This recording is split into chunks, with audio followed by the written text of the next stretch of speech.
اور بات انصاف سے سنو، توجہ سے سنو، پھر آپ کریں یا نہ کریں آپ کی مرضی۔ جو نہیں کرتے ہم ان پہ زور نہیں دیتے، لا اکراہ فی الدین، لیکن جو کرتے ہیں میں کہتا ہوں انہیں منع مت کرو، مت اختلافی باتیں مت کرو، امت میں انتشار مت پھیلاؤ۔ اللہ کو اختلاف پسند نہیں ہے، اگر تم نہیں کرتے یہ تمہاری اپنی طبیعت ہے۔ جو کرتے ہیں انہیں مت کہو، بہکاؤ مت، ان کو گمراہ مت کرو، ان کے ساتھ اختلاف مت کرو۔ سیدہ فاطمہ الزہرا سلام اللہ علیہا اپنے بابا جان کی بارگاہ میں آتی ہے، عرض کرتی ابا جان کیا آپ نے میرے لیے یہ نہیں کہا کہ فاطمہ میرے کلیجے کا ٹکڑا ہے؟ سرکار نے فرمایا بیٹی یقیناً تو میرے دل کا ٹکڑا ہے۔ کہا بابا جان ایک بات پوچھنا ہے، توجہ فرمائیں، بالخصوص ہر ایک کی توجہ۔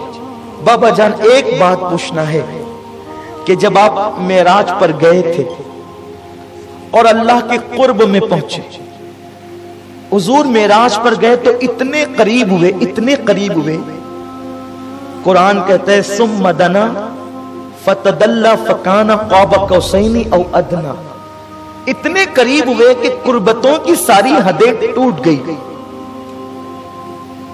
یہ قوسین جو ہے نا، قوسین یہ دونوں بھووں کو بھی کہتے عربی میں قوسین، اور قرآن کہتا ہے کہ وہ رسول اللہ سے اتنے قریب ہو گئے کہ دو بھووں سے بھی کم کا فاصلہ رہ گیا۔ اگر یہ کہا جاتا کہ دو بھووں کے اتنا فاصلہ رہا ہم اندازہ کر لیتے کتنا رہا، لیکن قرآن کیا کہتا ہے دو بھووں سے بھی کم کا فاصلہ۔ سورہ والنجم اٹھا کر دیکھ لیں، ہمارے حفاظ یہاں بیٹھے ہیں، علماء بیٹھے ہیں، دو بھووں سے بھی کم کا فاصلہ رہا۔ اب آپ مجھے بتائیں کم کتنا؟ قرآن نے نہیں بیان کیا، اس لیے اتنا یا اتنا کوئی نہیں کہہ سکتا۔ جس بات پر قرآن خاموش ہو گیا ہے، اب کسی مولوی کو، عالم کو، فاضل کو، عوام کو، خواص کو، کسی کو یہ جرأت نہیں ہونی چاہیے کہ اب اس پر منہ کھول سکے۔ جہاں قرآن خاموش ہو جائے آپ کو بھی خاموش ہو جانا چاہیے، یہ ایمان کا تقاضا ہے۔ قرآن جہاں خاموش ہے وہاں تم بولتے کیسے ہو؟ تو خدا نے کہا، قرآن نے کہا کہ دو کمان سے بھی کم کا فاصلہ رہ گیا، یعنی اتنے قریب ہو گئے کہ سارے فاصلے مٹ گئے۔ وہ جلوہ ظاہر لمعے باطن میں گم ہو گیا، وہ قطرہ بحر معانی میں فنا ہو گیا، ذات مصطفیٰ ذات خدا میں فنا ہو گئی۔ یہ تو بات ہے۔ تو ابا جان آپ اتنے قریب گئے خدا کے کہ ساری حدیں ٹوٹ گئی۔ تو اللہ نے آپ سے بہت باتیں کی، باتوں کا ذکر اتنا آیا فَأَوْحَا إِلَىٰ عَبْدِهِ مَا أَوْحَا، اللہ نے جو وحی کرنی تھی اپنے محبوب کو کر لی۔ اور یوں بھی محب اور محبوب کی بات میں غیروں کو کیا تعلق؟ جب باتیں محبوب کی ہوتی ہے محب سے، محب کی ہوتی ہے محبوب سے، تو اس کو راز میں رکھی جاتی ہے نا۔ تو اللہ فرماتا ہے فَأَوْحَا إِلَىٰ عَبْدِهِ مَا أَوْحَا، جو باتیں کرنی تھی اللہ نے کر لی، اللہ نے کسی کو نہیں بتائی اور حضور نے بھی کسی کو نہیں بتائی، دونوں نے کسی کو نہیں بتائی۔ لیکن آئی ہے سیدہ فاطمہ، کہتی ہے بابا جو باتیں کی ہے نا ان میں سے مجھے ایک بات بتا دیں، کوئی ایک ہی بتا دیں۔ بعض روایتوں میں یوں کہا کہ حضور سے جو باتیں کی وہ مجھے بتائیں، تو آقا نے فرمایا بیٹی میں سب تو نہیں بتاتا لیکن ایک بات بتاتا، ایک بات صرف بتاتا ہوں بیٹی، ایک بات، سب نہیں ایک۔ وہ ایک کیا بتائی؟ ارشاد ہوتا ہے میری بیٹی جب میں اپنے اللہ کے قرب میں پہنچا، نہ جہاں کسی کی سوچ جا سکتی ہے، جہاں کیف کے پر جلتے ہیں، جب میں اپنے اللہ کے قرب میں پہنچا تو میرے اللہ نے مجھے 70,000 مرتبہ کہا حبیب مانگ لے، کیا مانگتا ہے؟ حبیب مانگ لے، کیا مانگتا ہے؟ حبیب مانگ لے، کیا مانگتا ہے؟ کتنی مرتبہ؟ 70,000 مرتبہ۔ سیدہ مچل گئی، مچل گئی۔ پھر پوچھتی بابا